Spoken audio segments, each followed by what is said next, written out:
More than 3,000 years ago, the great kingdoms of the known world began to collapse. Cities burned, empires vanished, and no one knows exactly why. This is the story of the Bronze Age collapse, the catastrophe that ended one world and began another. This is Camwood. One of the final warnings came from a city called Ugarit.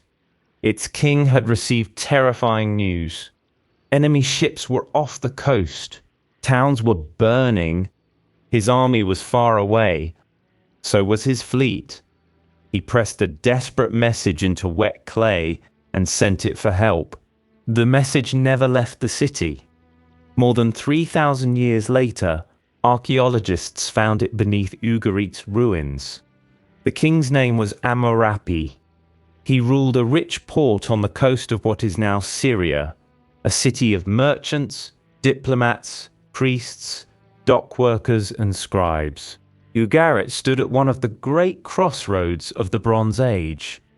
Ships arrived carrying copper from Cyprus, pottery from Greece, ivory from Africa, and luxury goods from Egypt. Caravans came overland from Mesopotamia and the Hittite Empire. In the palace archives, scribes wrote in several languages. They recorded treaties, divorces, tax payments, royal marriages, international quarrels, shipments of grain, and the movements of armies. Ugarit was not some lonely outpost at the edge of civilization. It was part of an international world so connected, wealthy, and sophisticated that its rulers considered themselves members of a single, exclusive family. And that family was in trouble. The message Amurapi wrote was an answer to a warning from across the sea. The island kingdom of Alashia, almost certainly Cyprus, had told him to watch the coast and strengthen his defenses. Amurapi replied with something close to panic. Enemy ships had already appeared. His towns had been burned. The attackers had done terrible things in his country. He had no ships to stop them, because his fleet had been ordered elsewhere. He had no army because his soldiers had been sent into Hittite territory. Ugarit, he said, had been left to itself. The words are brief. Kings did not normally admit helplessness. Amurapi did. Then the letters stopped.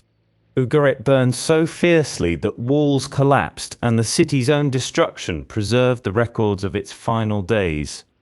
The invaders left no declaration of victory, no monument, and no reliable name. They simply passed into history as a force seen approaching from the sea. When the flames died, Ugarit was finished. No new king rebuilt the palace. No scribes returned to the archives. No merchants reopened the houses where generations of families had stored their accounts. For centuries, the city disappeared beneath earth and weeds. Even its location was forgotten. Ugarit was not alone. In the same violent age, palaces were destroyed across Greece. Great cities in Anatolia were abandoned. Kingdoms on Cyprus were shaken or erased. Settlements in the Levant burned. The Hittite Empire vanished. Egypt survived but emerged diminished, impoverished, and increasingly unable to control the lands beyond its borders. Writing disappeared from parts of the world. Trade routes broke. Populations fell or moved. The political map of the Eastern Mediterranean was torn to pieces. It did not happen everywhere on the same night. It did not happen in exactly the same way. Some cities survived. Some were destroyed and rebuilt. Some royal families escaped and carried fragments of their old traditions into smaller states. But between roughly 1220 and 1150 BC, a network of kingdoms that had endured for centuries came apart with astonishing speed. To understand why, we first have to understand what was lost. 7 centuries before the Roman Empire and more than 1,000 years before Alexander the Great, the Eastern Mediterranean already possessed an international system. Egypt controlled the Nile Valley and held territories in Canaan. The Hittites ruled much of Anatolia and northern Syria from their rugged heartland in what is now Turkey. The Mycenaean kingdoms occupied fortified palace centers in Greece. Babylon and Assyria dominated farther east. Cyprus supplied enormous quantities of copper. Smaller kingdoms such as Ugarit survived by trading with the giants, paying tribute when necessary, and making themselves too useful to destroy. The rulers of these states called one another brother. The word did not express affection. It expressed rank.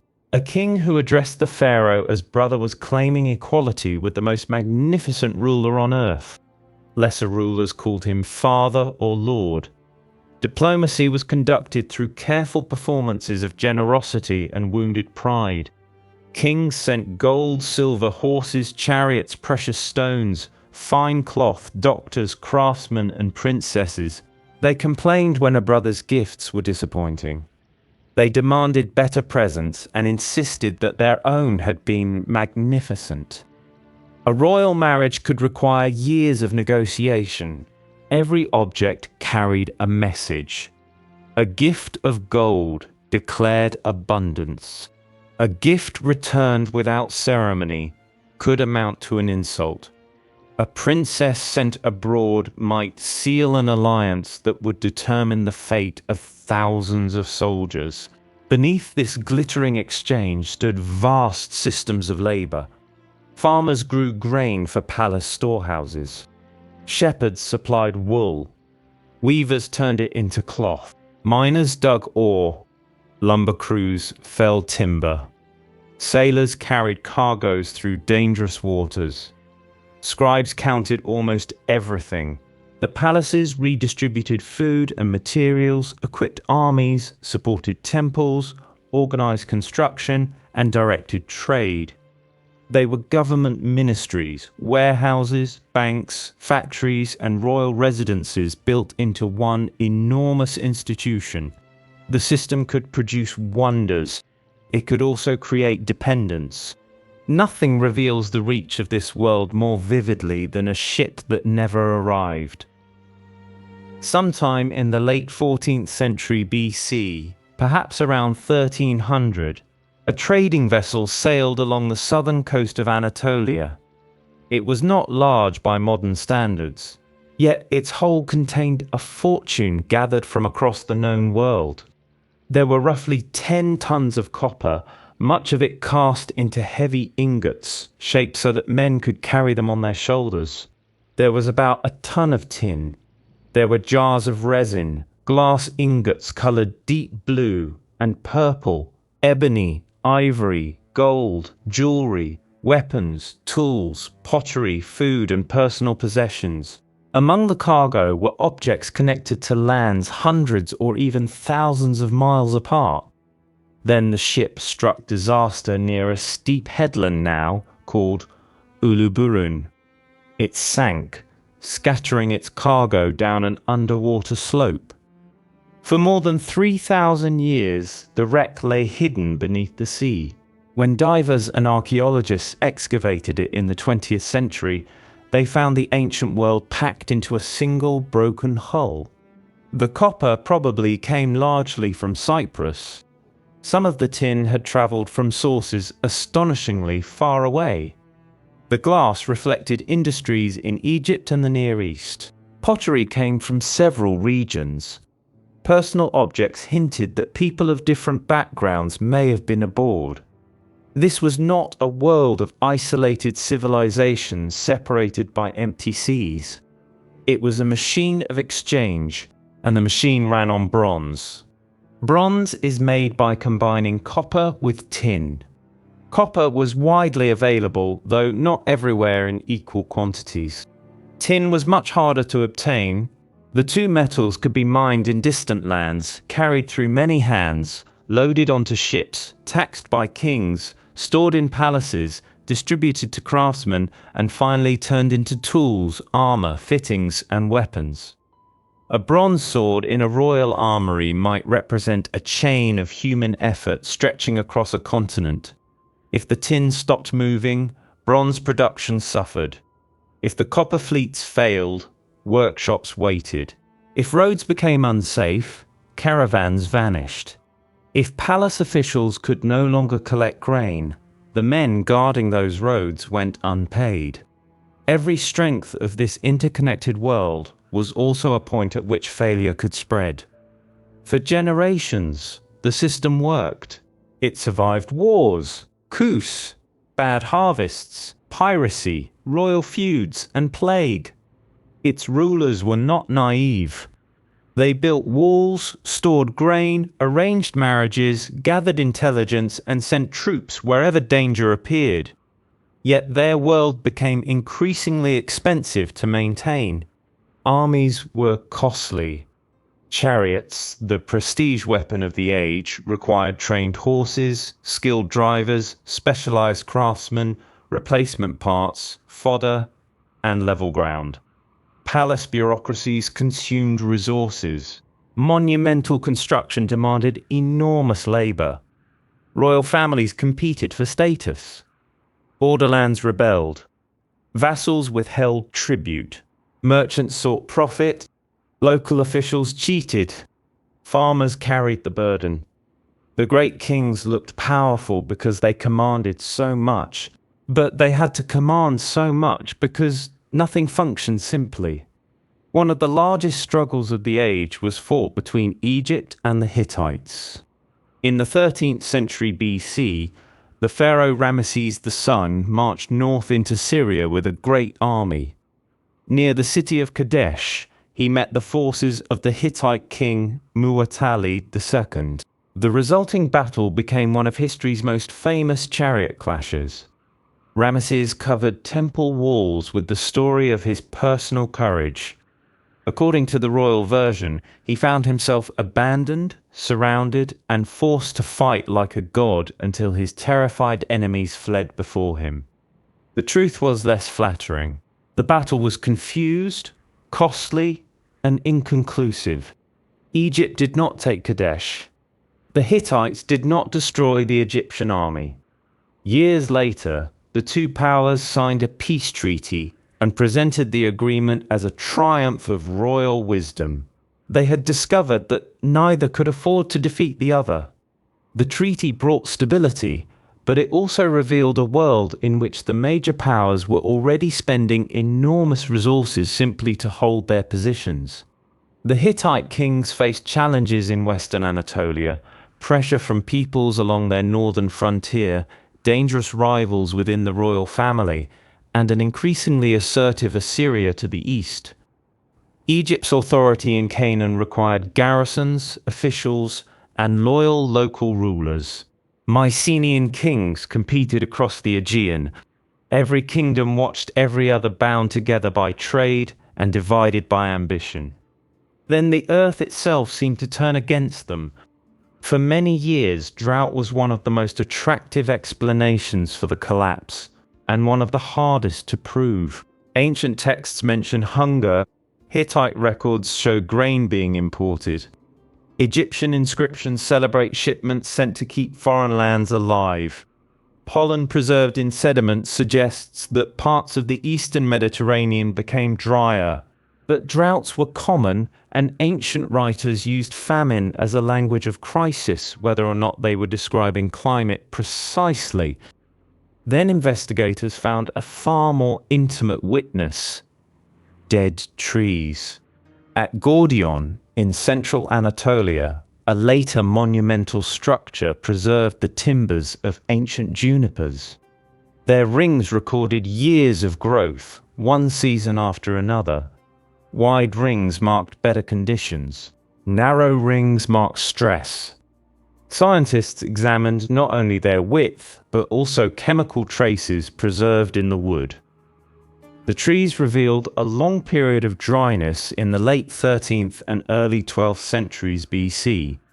Then came three exceptionally severe years, around 1198, 1197, and 1196 BC. 3 bad years can sound almost trivial beside the death of an empire. But for a society living close to the limits of harvest, 3 consecutive failures could be catastrophic. One bad harvest empties the margins. Seed grain is eaten. Animals are slaughtered. Families borrow. Officials promise relief. A second bad harvest finds the storehouses lower, the herds smaller, the farmers weaker, and the lenders less generous. Prices rise. People leave their fields. Soldiers discover that their rations are late. A third failure does not merely create hunger. It destroys confidence in the system that was supposed to prevent hunger. The Hittite heartland depended heavily on grain agriculture that required adequate rainfall. The empire could import food, and it did. Ships carried grain north from Egypt and through ports such as Ugarit. But imported grain had to be purchased, transported, protected, unloaded, measured, and distributed. It had to cross seas patrolled by raiders and pass through kingdoms suffering crises of their own. Hunger rarely stays in the countryside. It walks toward the cities. A farmer who abandons his field becomes a migrant. A shepherd who loses his animals may become a bandit. A soldier whose family is starving may desert. A local governor ordered to surrender his grain may rebel. A king who demands more taxes to save the state may destroy the loyalty on which the state depends. Drought does not burn a palace. People burn palaces. But drought can fill the roads with desperate people, weaken armies, deepen rivalries, and turn every political mistake into a disaster. The climate evidence deepens the mystery because it explains pressure, not the pattern. Some places suffered drought and survived. Some cities burned before the worst years shown by the trees. Other settlements continued without a clear break. The collapse was not a weather event moving across a map. It was a human system responding unevenly to stress. And the responses were becoming violent. Along the coasts, rulers began to receive warnings about ships. The attackers were not always described clearly. Sometimes they appear as raiders, sometimes as migrants, sometimes as organized forces moving with families, possessions, and carts.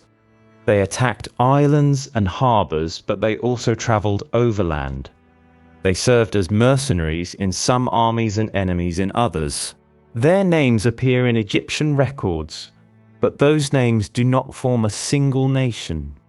They were groups with different origins and different aims, temporarily brought together by opportunity, desperation, leadership, or a common enemy. History remembers them as the Sea Peoples. The name is convenient and misleading. There was no country called the Sea Peoples. No king ruled them all. No surviving document gives us their plan. Egyptian inscriptions list groups called the Shurdan, Shekelesh, Ikwesh, Luka, Teresh, Pelaseh, Teka, Denyen, and Weshesh. Some names may connect to known regions or later peoples. Others remain uncertain.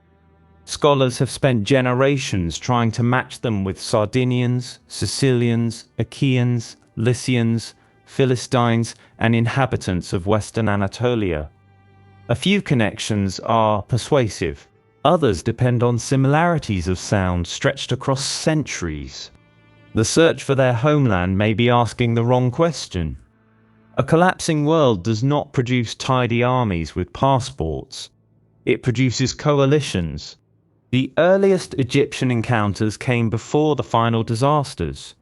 Under Pharaoh Merneptah, groups associated with the sea joined a Libyan attack on Egypt.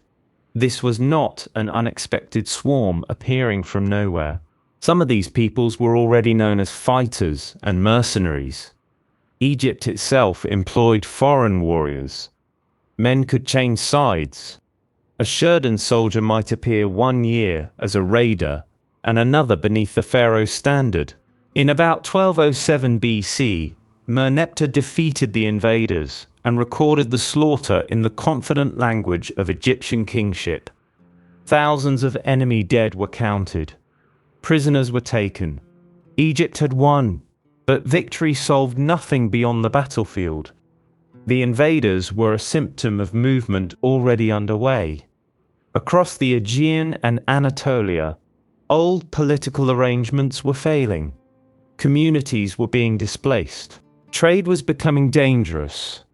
Powerful states were withdrawing troops from one frontier to save another.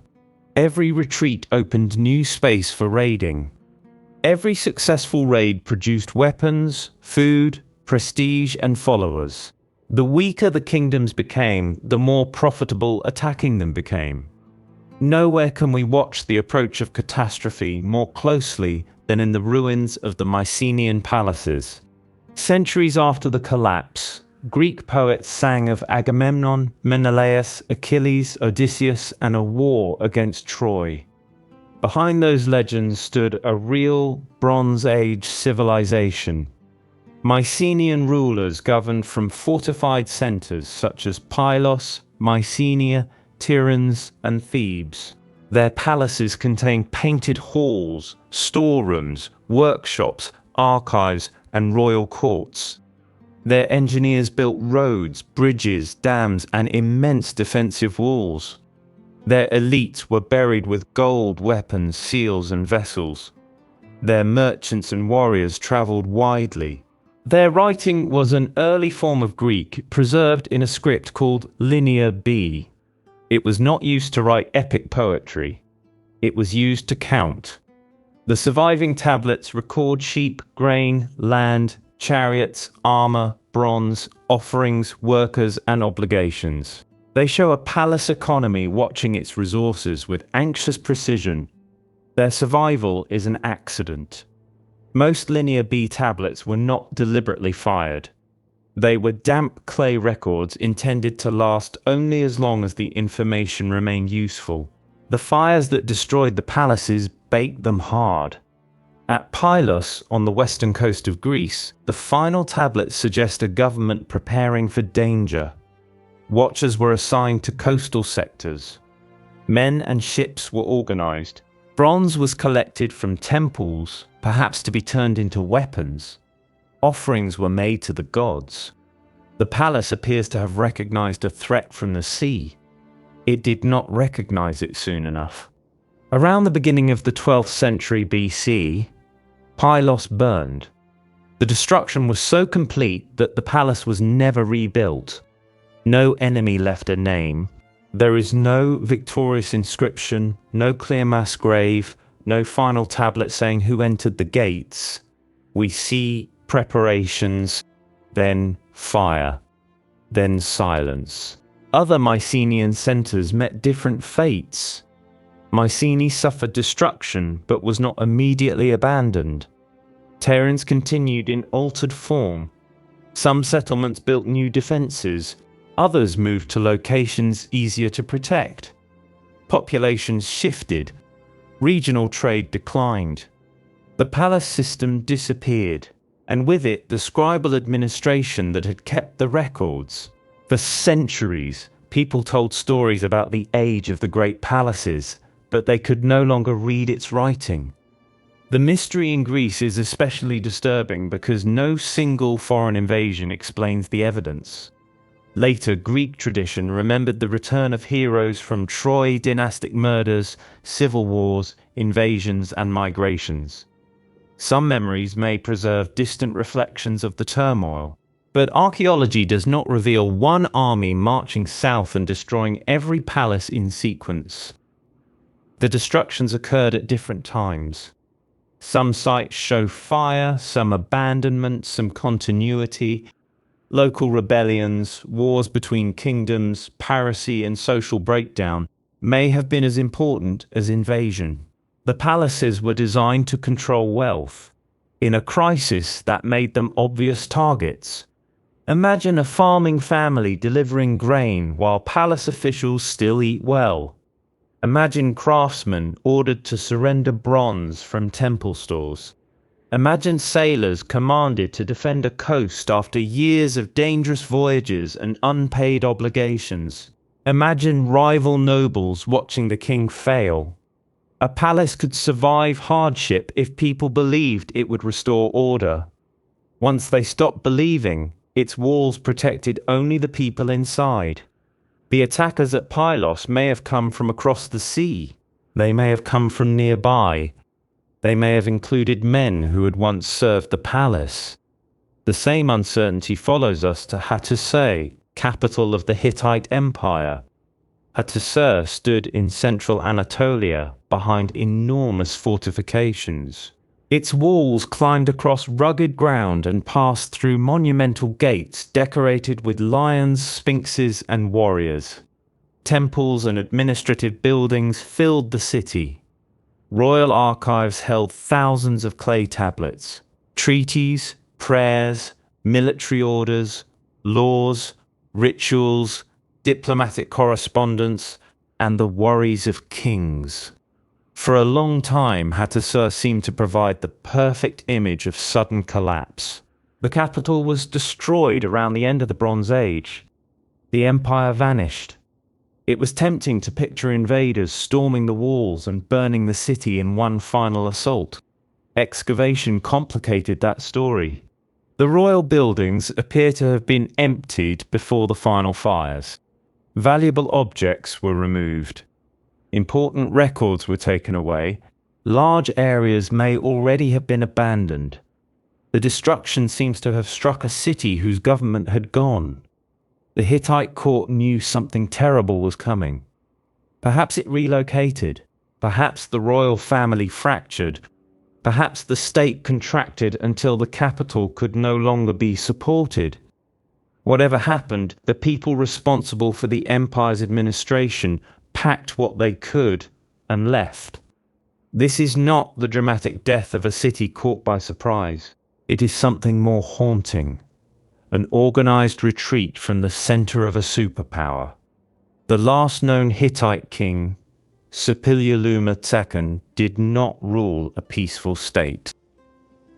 He faced rebellion, rival claims, fractured loyalties, and threats along the coast. One surviving text celebrates naval victories near Cyprus, among the earliest sea battles described in the ancient world. The king presents himself as triumphant, yet a ruler who must celebrate repeated victories is often revealing the scale of the danger. The Hittites also demanded resources from their vassals. Ugarit supplied troops and ships because the empire needed them elsewhere. This explains Amurapi's desperate complaint. His army was in Hittite territory. His fleet was serving off the coast of Anatolia. The imperial system had drawn away the very forces Ugarit needed to save itself. Every king was trying to survive. Together, they made survival harder. The Hittite state had long balanced its territories through oaths and obligations. Vassals received royal protection and owed tribute, troops, and loyalty. When the center weakened, the bargain failed. A city that sent soldiers to the king might expose itself to attack. A city that kept them home risked punishment. A governor who obeyed could be destroyed. A governor who rebelled might live. As food supplies tightened, the Hittites turned increasingly toward imports. Ugarit and other Syrian ports became lifelines. Grain could move from Egypt through the eastern Mediterranean and north into Anatolia. But those lifelines ran directly through the waters where hostile ships were appearing. The empire was built like a great bridge, each section supported by the next.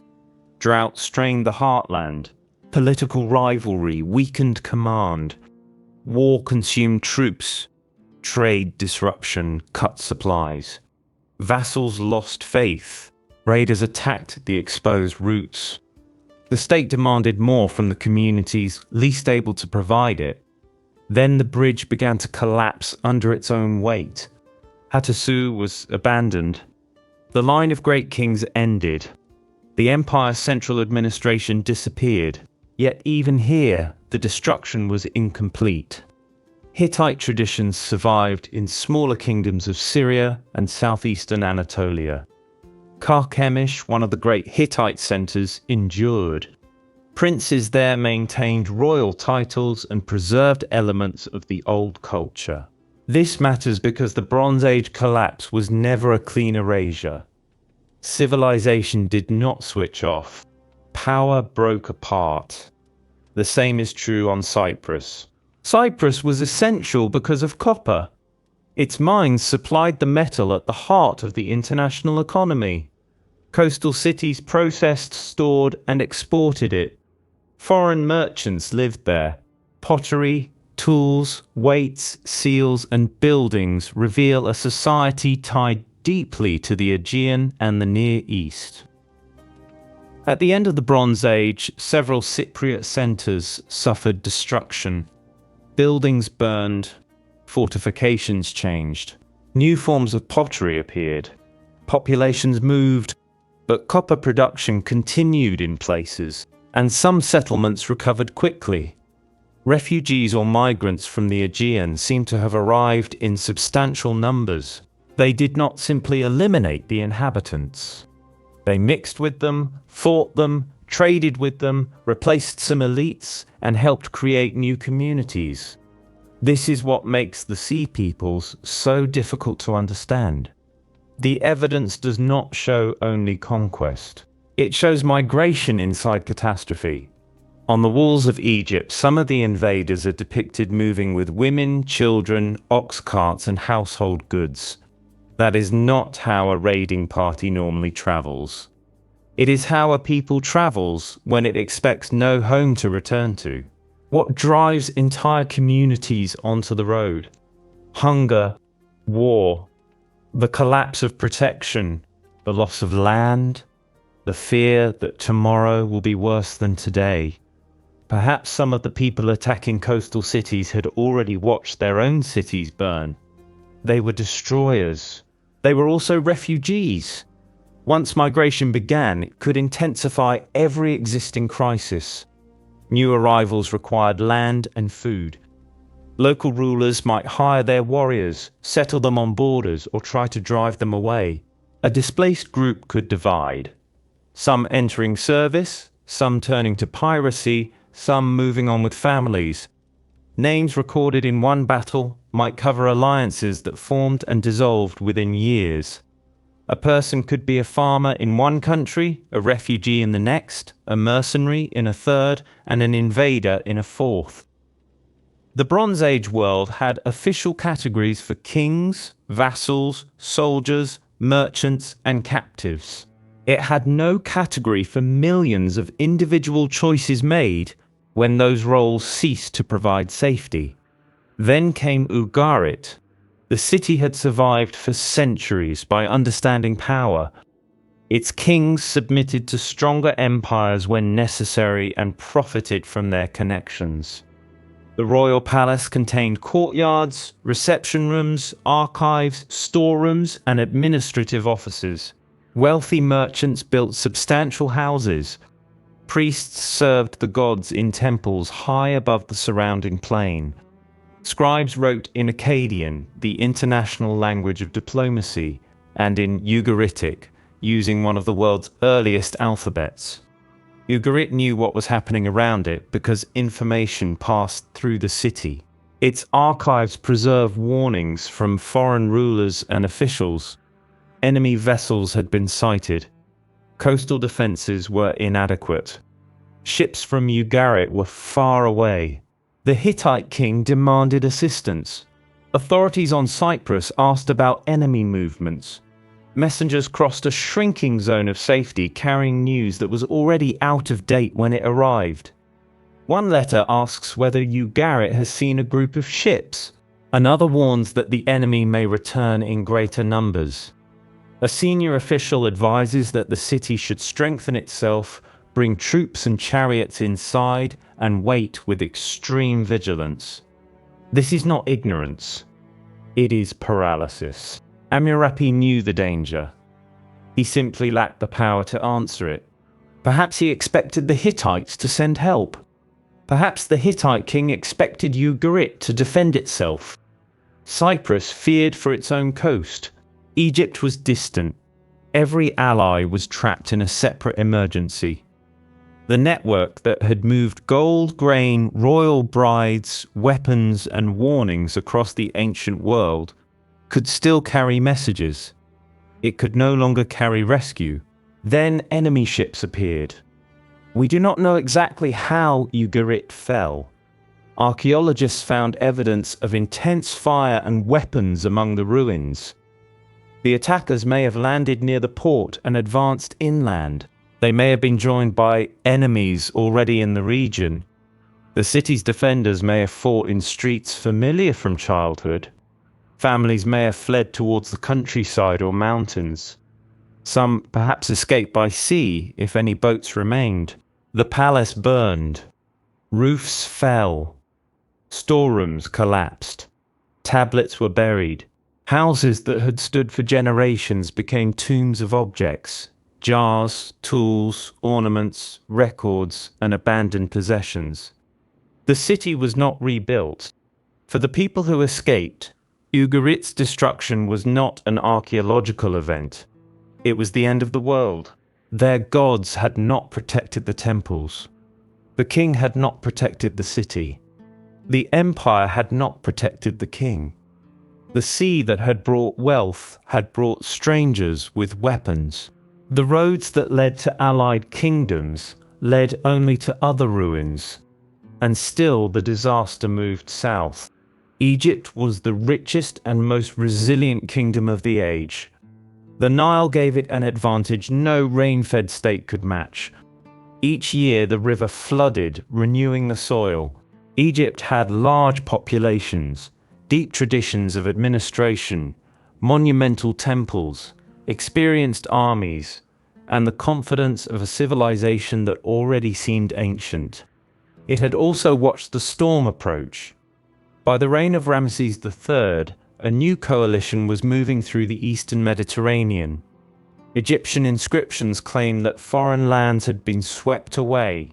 They name Hatti, lands in Anatolia, Cyprus, and territories in Syria. The invaders established themselves somewhere in the Levant and advanced towards Egypt by land and sea. The Egyptian account is carved at Medinet Habu, the immense mortuary temple of Ramesses III. Its walls show battle in frozen chaos. Ships collide. Soldiers fall into the water. Archers fire from the shore. Captives are bound. The pharaoh towers above everyone, calm and immense, drawing his bow as though the fate of Egypt rests entirely in his hands. It is one of the most dramatic records left by the ancient world. It is also propaganda. Egyptian kings did not carve uncertainty onto temple walls. They carved order defeating chaos. Enemies are shown confused and helpless because that is how enemies were supposed to appear before the divine pharaoh. Numbers are inflated. Defeats disappear. Complex campaigns become one perfect victory. Yet beneath the royal boasting lies a real and formidable defense. Ramesses III knew the attackers were coming. He gathered forces at the mouths of the Nile and prepared the river channels. Egyptian archers lined the banks. The enemy fleet entered confined waters where its ships could not maneuver freely. Egyptian vessels closed in. Soldiers grappled, boarded, and overturned the attackers' ships while arrows fell from shore. Men who escaped burning or sinking vessels were captured as they reached land. At the same time, Egypt confronted enemies advancing overland with families and carts. Ramesses claimed total victory. Captives were taken. Some were settled in Egyptian-controlled territory or incorporated into the state. Others may have continued into the southern Levant. Egypt had done what Ugarit could not. It concentrated its army where the enemy had to come. It used geography, intelligence, archery, and naval force. The Sea Peoples were not invincible. They could be stopped by a state that remained organized. But Egypt's victory was not the end of the collapse. It was proof of how far the collapse had spread. The pharaoh had defended Egypt's borders, but the empire beyond those borders was slipping away. Egyptian control in Canaan weakened. Trade revenues fell. Foreign tribute declined. Gold, grain, and labor were consumed by war and monumental building. Corruption spread. The government struggled to pay even the skilled workers responsible for cutting and decorating royal tombs. During the reign of Ramesses III, the workers at Deir el-Medina put down their tools. These were not enslaved laborers dragging stones under the whip. They were specialized craftsmen employed by the state and paid in grain. Their wages were late. Hungry, they walked off the job and staged what is often called the first recorded labor strike in history. They gathered at temples and administrative buildings. They demanded food. One complaint carried the blunt force of people who had reached their limit. They were hungry, and hunger had driven them there.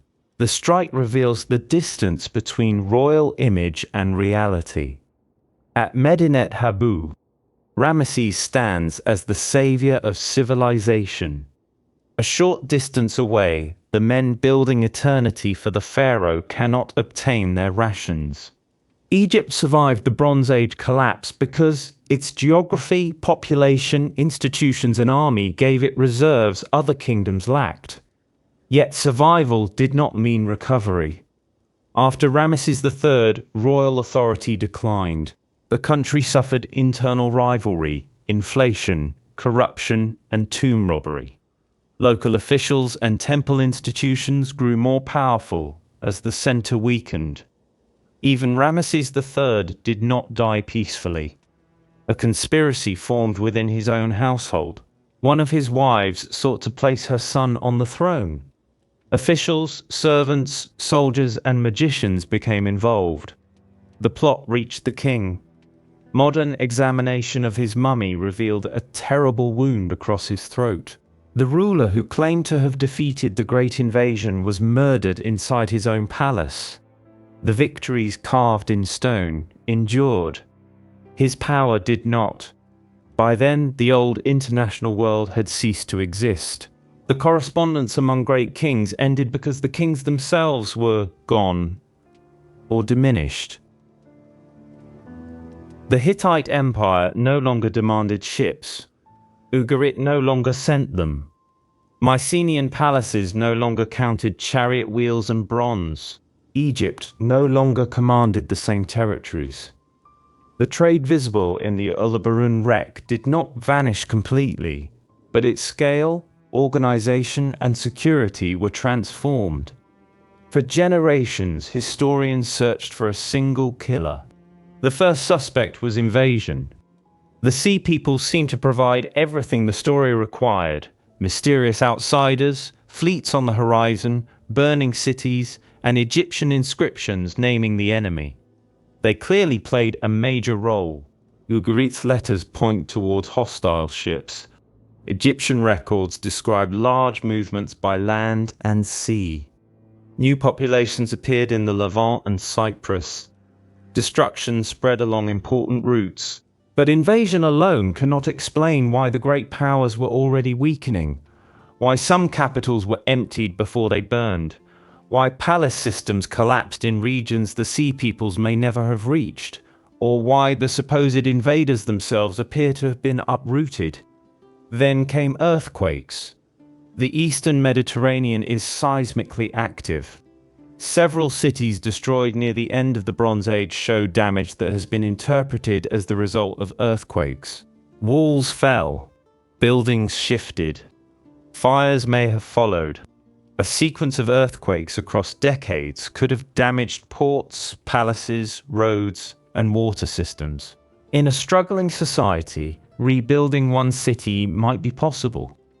Rebuilding many while fighting wars and feeding hungry populations might not. But earthquakes do not choose royal palaces alone. Their archaeological signatures are difficult to distinguish from collapse caused by fire, neglect, or attack. Some destroyed cities show little clear evidence of seismic catastrophe. Even a major earthquake would explain damage, not the failure to rebuild. Then came drought and climate change. The evidence for prolonged dryness is real and growing. tree rings, pollen, lake sediments, and crop remains reveal serious environmental stress in parts of the region. The 3 terrible years in central Anatolia arrived at a devastating moment. Famine could weaken kingdoms, force migration, and ignite rebellion. But climate was not uniform. The Nile still flowed. Some areas adapted. Drought cannot explain why rulers made the choices they did, or why violence took one form in one place and another somewhere else. Other suspects followed. Plague had struck the Hittite world in earlier generations, and may have reduced population or weakened confidence in the crown. Warfare among the great powers consumed wealth. Assyria's expansion disturbed the balance of power. Civil wars divided royal houses. Heavy taxes alienated subjects. Pirates disrupted commerce. New military tactics may have challenged chariot elites. The spread of cheaper or more accessible weapons may have empowered infantry outside palace control. Rebellions may have begun inside cities. International trade became so specialized that one broken link could stop production elsewhere. Every theory explains something. None explains everything. The mistake is assuming that the Bronze Age world died the way a person dies, from one final cause. Civilizations do not have a single heart. They are arrangements among millions of people. They survive when food arrives, orders are obeyed, debts are honored, rulers are believed, roads remain open, and tomorrow seems worth preparing for. The Bronze Age collapse was not one disaster. It was a disaster that learned to reproduce itself. A drought weakens harvests. The king raises taxes to buy imported grain. Farmers hide what they have or abandon their land. Grain becomes scarcer. Soldiers are sent to seize supplies. Local resentment becomes rebellion. The king withdraws troops from the coast. Raiders discover an undefended port. Trade ships stop sailing. Copper and tin fail to reach the workshops. Fewer weapons can be made or repaired. The king demands bronze from temples. Priests resist. Rivals call the king impious. Mercenaries go unpaid and join the raiders. Refugees crowd into cities. Disease spreads. A neighboring ruler promises help but faces the same crisis. Messages continue to move. Armies do not. No single step destroys the world. Each step makes the next more likely. This is why Ugarit's last letter matters so much. It captures the moment when every institution still exists, but none can function. There is still a king, but he cannot defend his kingdom. There is still an army, but it is somewhere else. There is still a fleet, but it has been borrowed by a failing empire. There are still allies, but they can offer only warnings. There are still scribes, still clay, still couriers, still protocols of royal address. The machinery is moving. It is simply no longer producing safety. The same pattern appears at Pylos. The palace assigns coastal watchers, collects bronze, organizes manpower, and offers gifts to the gods. Every official action is rational. None prevents destruction. At Hattusa, officials remove valuables and records, perhaps saving what can be saved. Their retreat may preserve the court for a time, but abandoning the capital announces to every vassal that the center has failed. In Egypt, Ramesses III mobilizes enough force to defeat an invasion. The effort preserves the kingdom, yet the cost helps empty the system that must pay its workers and hold its foreign territories. These rulers did not sleep through the crisis. They fought it. Their decisions often made sense. That is what makes the collapse frightening. A complex system can fail even when people understand that it is failing. Once the palaces disappeared, many features of life changed rapidly. In Greece, Linear B writing vanished. Not because everyone forgot speech, but because the institutions that employed scribes no longer existed. Literacy had been concentrated in a narrow administrative class.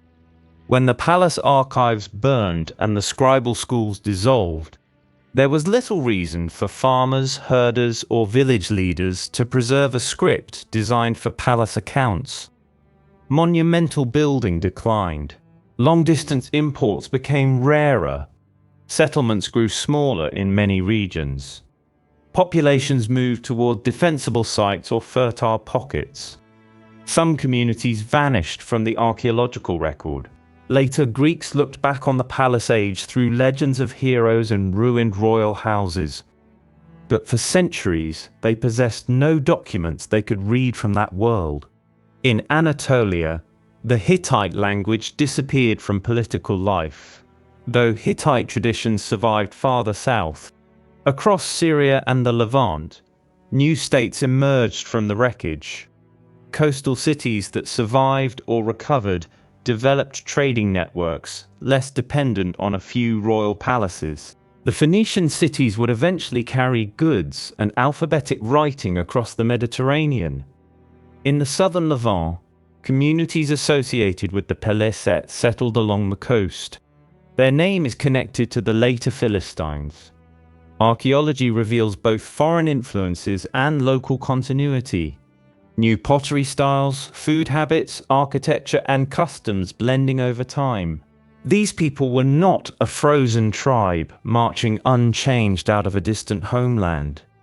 They became Philistines through settlement, conflict, intermarriage, memory, and adaptation. In the highlands inland, smaller communities developed along different lines. Over centuries, new identities and kingdoms emerged, including ancient Israel and Judah. Farther north, Aramean states rose. In Syria and Anatolia, rulers who inherited Hittite traditions governed smaller territories. Assyria survived the crisis and would later expand into one of the most formidable empires the world had seen. The end of the Bronze Age made the Iron Age possible, though not because iron was suddenly discovered and replaced bronze overnight. People had known meteoritic and smelted iron before the collapse. Early iron was difficult to produce consistently, and bronze remained useful for centuries. But when long-distance access to tin became uncertain, experimentation with iron gained urgency. Techniques improved. Iron ore was more widely available than tin. Over time, metal production became less dependent on the old international routes. The political consequences were profound. Bronze Age power had been concentrated in palaces that controlled rare materials, specialized craftsmen, chariot forces, and massive systems of redistribution. In the New World, smaller states and communities could organize power differently. Trade gradually revived through new networks. Alphabetic writing, simpler to learn than the palace scripts, spread more widely. Merchants became increasingly important. New armies relied more heavily on infantry. Collapse destroyed knowledge, but it also broke monopolies. This does not make the catastrophe beneficial to those who lived through it. For them, there was no grand transition to a brighter age. There was hunger, displacement, violence, lost children, abandoned homes, and the humiliation of serving strangers. The innovations came later, often built by descendants who carried memories they could no longer fully explain. The very word collapse can mislead us. It suggests a building falling in one moment. The Bronze Age world fell more like a coastline in a storm. One section gave way, then another. Some cliffs remained. Some settlements moved inland. Some people rebuilt on the ruins. The shape of the land changed forever, but the sea did not swallow everything. Not every major city burned. Not every kingdom vanished. Babylon and Assyria endured periods of difficulty. Carchemish survived. Egyptian civilization continued. Some Canaanite ports carried on. Rural communities may have experienced the fall of distant palaces, less dramatically than elites did. A farmer who had surrendered much of his harvest to a king might not mourn the disappearance of the tax collector. In some places, what looks like collapse from the palace may have felt like escape from below. This possibility is difficult to recover because palaces wrote the records. Kings tell us about rebellious subjects, faithless vassals, foreign enemies, and divine punishment.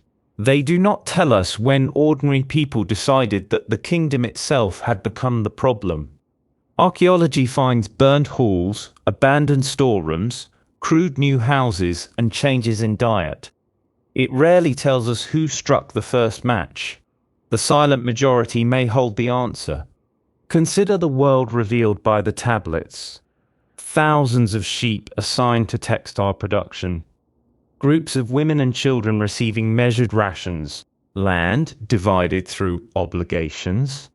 Bronze carefully weighed. Rowers counted. Soldiers moved. Offerings demanded. Palace officials knew the number of wheels, jars, animals, and workers available to them. What they did not know was how many people would still obey when the harvest failed. Complex states convert cooperation into routine. Grain arrives because it arrived last year. Orders are followed because the king is king. Merchants accept risk because patrols exist. Soldiers fight because their families are fed. Once those expectations break, the state must spend more force to produce less obedience. At first, officials increase pressure. They demand more exact accounts, harsher levies, stronger oaths, additional soldiers. This can make the state appear active and powerful. In reality, it is consuming the trust that once allowed it to function cheaply. Soon, every order must be enforced. Then enforcement fails. Perhaps this is what happened across the Eastern Mediterranean. Climate stress and war did not strike healthy societies. They struck societies already burdened by competition and inequality. Raiding did not create every weakness. It exploited them. Migration did not begin with a single people. It grew as each ruined region produced new refugees. Trade disruption was not merely an effect. It became a cause of further disruption. The Sea Peoples may have been less like an invading empire and more like the visible front of a human avalanche. At the beginning were separate disasters. A failed harvest here, a civil war there, a defeated fleet, a rebellious vassal, an earthquake, a succession crisis. Each pushed people into the territory of someone else. Each weakened a border. Each created armed men with no master and families with no land. By the time Egyptian scribes carved the list of enemy peoples at Medinet Habu, many different stories had merged into one advancing mass. Ramesses III turned that mass into a single enemy because kings require single enemies. Chaos is hard to carve. The reliefs show distinctive helmets, shields, ships, and clothing. These details are valuable, but they're not photographs. Egyptian artists arranged battle according to conventions. The pharaoh had to dominate. The enemy had to collapse. The gods had to grant victory. Even so, the presence of families and carts refuses to disappear inside the propaganda. These were not merely warriors seeking loot. Many were searching for somewhere to live. That search changed the Mediterranean. The old kings had treated the sea as a royal highway. Their diplomats crossed it with gifts. Their merchants carried metals and luxuries. Their fleets transported armies. By the time of Ugarit's fall, the sea had become a frontier. No one controlled. A ship on the horizon could mean grain, copper, orders, rescue, refugees, pirates, or invasion. A coastal watcher might not know which until it was too late. The attackers themselves could not know what awaited them. One city might open its gates and hire them. Another might resist. A local faction might invite them in. A ruler might grant land in exchange for military service. A starving population might join them. A successful coalition could grow with every port it reached, absorbing survivors and taking ships from the defeated. This helps explain how relatively small groups could threaten great kingdoms. They did not need to conquer every acre. They needed to strike the connections. Burn a port and inland states lose imports. Capture ships and the next attack becomes stronger. Kill or scatter palace officials and taxes stop arriving. Destroy a few specialized workshops and weapons become harder to replace. Block grain shipments and hunger recruits allies. The Bronze Age powers had built walls around cities. They had not built walls around systems. Even their military superiority may have become fragile. Chariot warfare rewarded wealthy elites who could support horses, equipment, and training. A chariot was fast and terrifying on suitable terrain, but it depended on organization. Infantry armed with spears, swords, javelins, and larger shields could operate with fewer resources. Groups experienced in raiding might avoid the open ground where chariots were strongest, attack supply lines, fight from broken terrain, or overwhelm isolated forces. There was probably no single weapons revolution that destroyed the chariot aristocracy. Chariots continued to be used long afterwards, but the balance was shifting. When palace armies lost coordination, their expensive machines could become liabilities. A chariot without fodder, spare wheels, trained horses, and disciplined support was not a superweapon. It was a stranded cart. Again, dependence transforms strength into weakness. The same was true of royal information. The tablets of Ugarit show an impressive flow of intelligence. Kings knew ships had been sighted. They knew armies were moving. They asked one another for reports. But information without capacity can sharpen terror rather than prevent disaster. Amurapi could name every missing defense. His army was away. His chariots were elsewhere. His ships were serving foreign needs. His towns were burning. He knew exactly why he was helpless. Some accounts claim that his message was found in a kiln waiting to be fired and dispatched when the city fell. The reality is less neat. The tablet came from an archive associated with a high official, and its exact journey is uncertain. But the essential truth remains. The correspondence stayed in Ugarit. Whether it was a draft, a retained copy, or a received text, it lay among the ruins of a kingdom that could no longer answer. The fire completed the work of the scribe. Clay tablets were normally dried and reused or allowed to crumble when no longer needed. The destruction baked many of them permanently. The killers of Ugarit preserved its voice. This is one of archaeology's cruelest patterns. Peace lets ordinary records disappear. Catastrophe saves them. At Pylos, fire preserved lists of men sent to watch the sea. At Hattusir, burning hardened diplomatic records. At Ugarit, destruction protected warnings of destruction. The archive survives because the society did not. For centuries, those voices remained unread. The ruins became hills. People built nearby without knowing the names of the kings beneath them. The Hittites disappeared so completely from common memory that their empire had to be rediscovered from inscriptions and excavations. Linear B remained undeciphered until the 20th century, when scholars proved that the language hidden in its signs was Greek. Ugarit was found after a farmer accidentally opened an ancient tomb near Ras Shamra in 1928. Piece by piece, the vanished world returned. Archaeologists uncovered Ugarit's palace and found rooms filled with tablets. Divers descended to Uluburun and lifted copper ingots from the seabed. Excavators traced burned layers through Mycenaean halls. Scholars compared Egyptian names with peoples scattered across later traditions. Climate scientists drilled sediments and measured the chemistry of ancient wood. Human bones revealed wounds, diets, disease, and movement. Pottery showed where migrants traveled and whom they met. Each discovery promised an answer. Each answer made the mystery larger. The sea peoples were real, but they were not one people. Drought was severe, but not universal. Cities burned, but not all at once. Earthquakes struck, but cannot explain the political pattern. Trade failed, but some trade continued. Empires vanished, but communities survived. The catastrophe was both sudden and slow, foreign and domestic, environmental and political. Perhaps that is why the Bronze Age collapse remains so compelling. It refuses the comfort of a villain.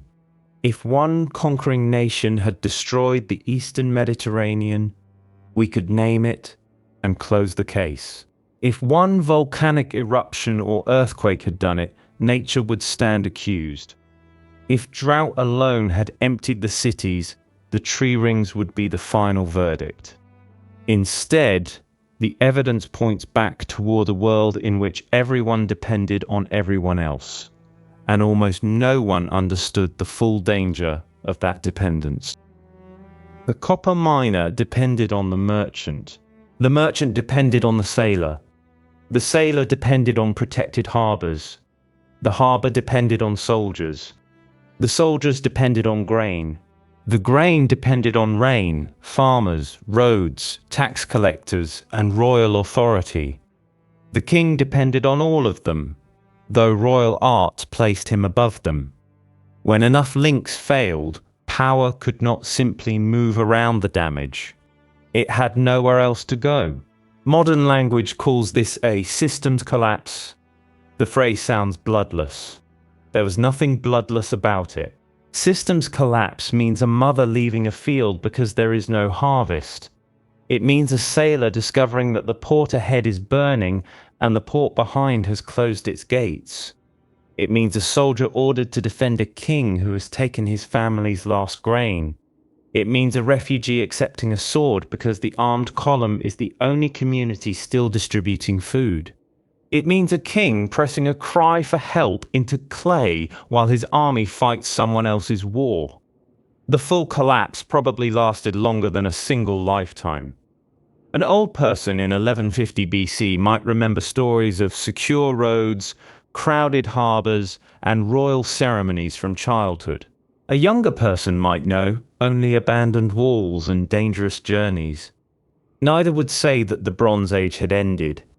The name did not exist. They would say the king was gone, the rains had failed, the ships had come, or the family had moved.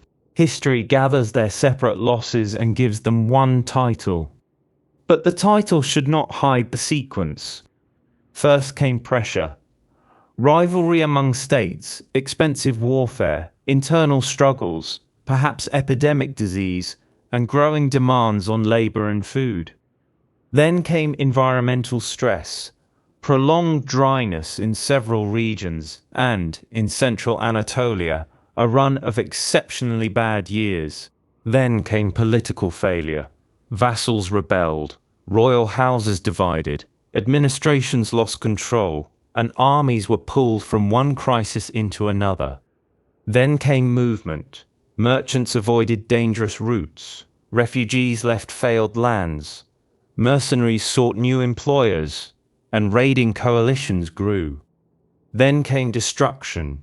Ports burned, palaces fell, archives were buried, and the loss of each center placed greater strain on those that remained. Finally came transformation. Smaller communities replaced imperial systems, new identities formed, writing traditions changed, ironworking expanded, and trade returned along different paths. The stages overlapped. In some regions, the order was reversed, yet together they formed a trap. Every attempt to escape tightened another part of it. The Hittites demanded Ugarit's fleet because they needed to defend the empire. That left Ugarit exposed. Ugarit's fall cut a supply route the Hittites needed. Egypt mobilized to save itself, and could no longer preserve its authority abroad. Displaced peoples attacked new lands, creating more displaced peoples. Local rulers hoarded resources, encouraging rebellion and piracy. Coastal insecurity destroyed the commerce required to restore coastal security. The collapse fed itself. Once that process began, there may have been no single decision capable of stopping it. A peace treaty could end one war, not make rain fall. Grain imports could feed one city, not restore every harvest. A military victory could destroy one fleet, not give refugees their homes back. Rebuilding one palace could not recreate the trust, trade, and skilled labor on which the palace had depended. The great kings had mastered problems that arrived one at a time. Their world died when the problems arrived together. And yet humanity did not disappear. This is the other half of the story, often hidden behind burning palaces. People adapted with astonishing speed. They moved crops, changed diets, fortified villages, learnt new techniques, formed new alliances, and created identities suited to the altered world. Sailors reopened routes without waiting for a great king to command them. Craftsmen reused bronze scrap and experimented with iron. Communities adopted alphabetic writing. Survivors carried religious stories, artistic styles, languages, and memories into the new age. The palace system collapsed. Human life continued around it. In later centuries, new powers rose from regions that had seemed ruined. Phoenician merchants crossed the entire Mediterranean. Greek communities founded cities and developed a new alphabet adapted from Phoenician writing. The kingdoms of Israel and Judah emerged in the Levant. Assyria expanded across much of the Old Bronze Age world. Epic traditions remembered a lost age of palaces and heroes, reshaping its wars into stories that would survive for millennia. The collapse cleared no empty stage. The people of the Iron Age walked among Bronze Age ruins. They found massive walls whose builders were unknown. They inherited roads leading to vanished capitals. They reused stones from temples dedicated to forgotten gods. They told stories to explain tombs filled with gold and weapons. In Greece, the ruined citadels of Mycenaean Tiryns seemed too immense for ordinary humans, so later generations credited their walls to Cyclopes. Memory became myth where writing had failed. Ugarit did not receive even that afterlife. Its language and literature disappeared until excavation restored them. Among its tablets were myths about the storm god Baal, who battles the sea, and death to preserve order and fertility. The stories belonged to a city dependent on rain, harvest, and ships. In the end, the sea came, the land suffered, and death won. But not completely. The last king's warning survived. So did merchants' accounts, school exercises, religious poems, diplomatic complaints, and family contracts. The people of Ugarit speak again, not because their civilization was invulnerable, but because it was destroyed in the right way to harden clay. The tablet beneath the ruins does not tell us who killed the city. It tells us something more important. The defenders had already been stripped of choices. Amurapi could not recall his fleet without defying the Hittite king. He could not recall his army in time. He could not rely on Cyprus, which feared the same enemy. He could not order the attackers to become hungry somewhere else. He could send a message. So he did. That message has sometimes been treated as the final cry of the Bronze Age. In truth, there were thousands of final cries, most never written down.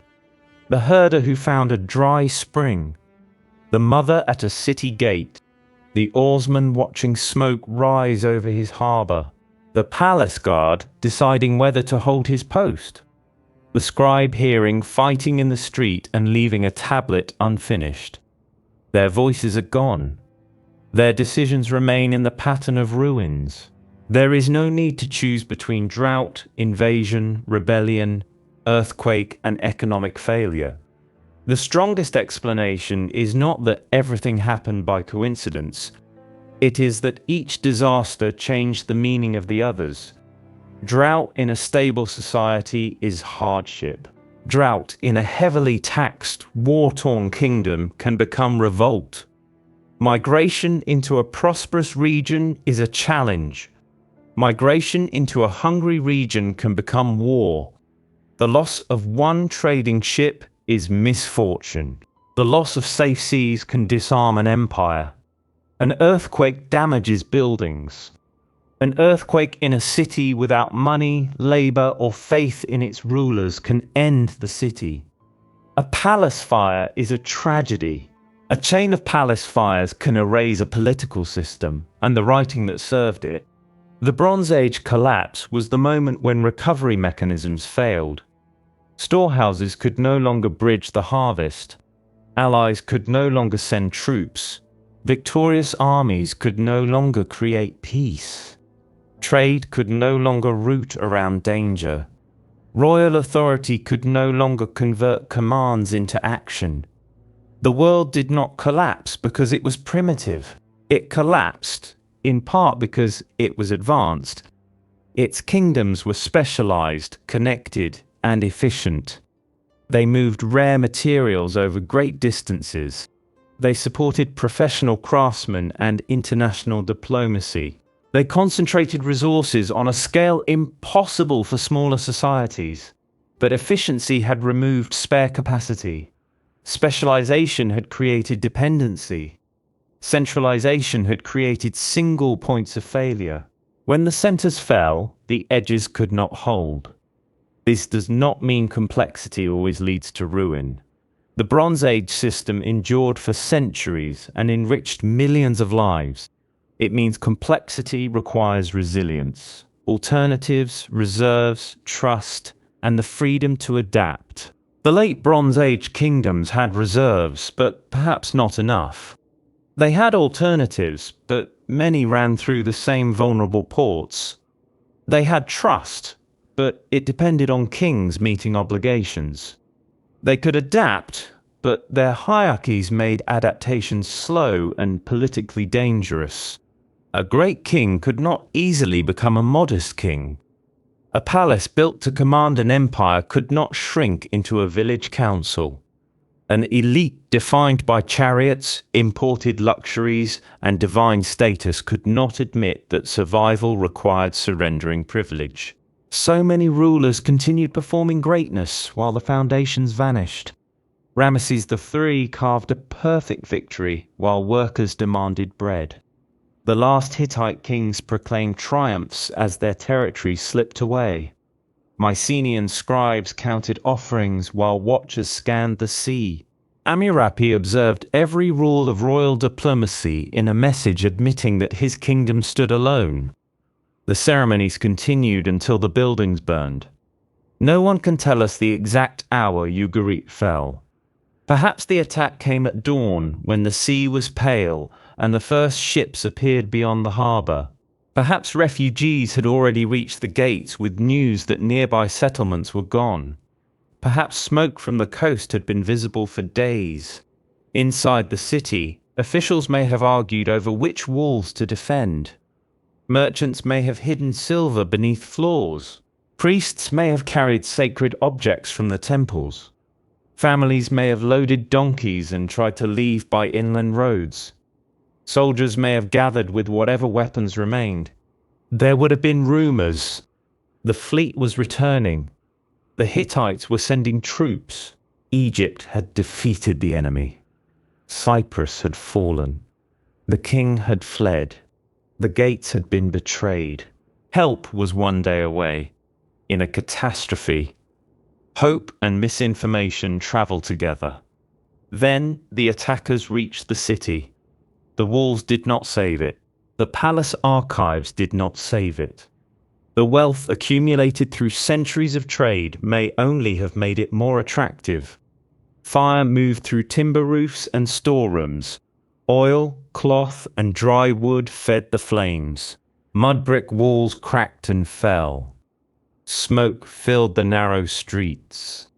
The heat baked the clay message harder than any scribe had intended.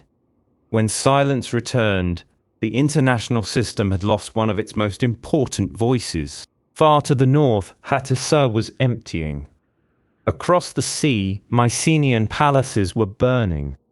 On Cyprus, new people were arriving among damaged cities. To the south, Egypt was preparing its river defenses. None of these events alone caused the others. Together, they made recovery impossible. That is the complete story as far as the evidence allows it to be told. Not a solution, but a mechanism. Not one murderer, but a gathering of pressures that turn neighbors into enemies, refugees into invaders, victories into exhaustion, and connections into channels of destruction. The Bronze Age collapse has no final battle because its true battlefield was the network itself. It has no single date because different people crossed the threshold at different times. It has no single villain because many of the destroyers were also survivors of earlier destruction. What it has is evidence. A shipwreck filled with the wealth of a connected world. Tree rings tightened by years without enough rain. Palace tablets counting weapons and coastal guards. A capital deliberately emptied before it burned. Temple walls showing families on the move and ships trapped beneath Egyptian arrows. Workers sitting down because the state that defeated an invasion could not deliver their grain. And one message from a king who knew the enemy had arrived. Together, these fragments tell us how a civilization can disappear without humanity disappearing with it. The great kingdoms died. The people endured, changed, scattered, and built again. Their descendants created new nations from the wreckage and new stories from memories of the old world. But for Hammurabi, there was no Iron Age waiting beyond the fire. There was only Ugarit, the approaching ships, and the knowledge that every force meant to protect him was somewhere else. He pressed his words into clay. His cities had been burned. The enemy had done terrible things. His troops and chariots were absent. His ships were far away. The country had been left to itself. He asked for help from a world that was already ending. No help came. The Bronze Age collapse has no final battle because its true battlefield was the network itself. It has no single date because different people crossed the threshold at different times. It has no single villain because many of the destroyers were also survivors of earlier destruction. What it has is evidence. A shipwreck filled with the wealth of a connected world. Tree rings tightened by years without enough rain. Palace tablets counting weapons and coastal guards. A capital deliberately emptied before it burned. Temple walls showing families on the move and ships trapped beneath Egyptian arrows. Workers sitting down because the state that defeated an invasion could not deliver their grain. And one message from a king who knew the enemy had arrived. Together, these fragments tell us how a civilization can disappear without humanity disappearing with it. The great kingdoms died. The people endured, changed, scattered, and built again. Their descendants created new nations from the wreckage and new stories from memories of the old world. But for Hammurabi, there was no Iron Age waiting beyond the fire. There was only Ugarit, the approaching ships, and the knowledge that every force meant to protect him was somewhere else. He pressed his words into clay. His cities had been burned. The enemy had done terrible things. His troops and chariots were absent. His ships were far away. The country had been left to itself. Ugarit's final warning survived because the fire baked it hard. It waited beneath the ruins for more than 3,000 years, while new kingdoms rose above the wreckage of the old. The Bronze Age had ended. The people had not. They carried their tools, their stories, and the memory of lost cities into the world that came next. And that is where this story closes. not with humanity vanishing, but with people beginning again, quietly, beyond the reach of kings. The last message from Ugarit was never answered, but it was not lost.